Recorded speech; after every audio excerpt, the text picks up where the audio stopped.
Не е за вярване, Педри ще бъде аут до ноемврийската пауза за националните отбори. Клубът потвърди, че испанецът има проблем с левия крак, което го вади от терена от 3 до 4 седмици. Това може би беше най-лошото нещо, което Барса може да инкасира, а именно Педри да се контузи. Пожелаваме му бързо възстановяване и да се върне още по-силен. От друга страна обаче, Жоан Гарсия, Дани Олмо и Робърт Левандовски се възстановяват по прекрасен начин. Жоан Гарсия и Дани Олмо се върнаха към тренировките на терена, докато продължават възстановяването си от контузии.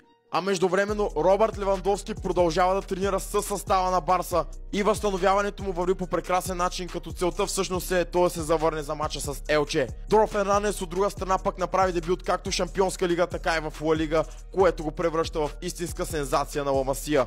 Няма как да не споменем обаче, че Жоан Лапорта търси заместник на Робърт Левандовски. Може да видите под мен кои са всъщност избраниците и кои са в таргет листа, именно Гираси, Хулиан Алварес и Ерлинг Халанд. Преди броени минути обаче се появи и още един таргет, а именно Виктор Осмен от Галатасарай, като според мен скаутите наблюдават изключително много него. Предстоящия матч на Барса е именно с отбора на Елче, отбор, който се представя превъзходно през този сезон в Ла Лига, но се надяваме Барса да сполучи и да вземе този матч лесно. Затова виска Барса и виска Каталуния.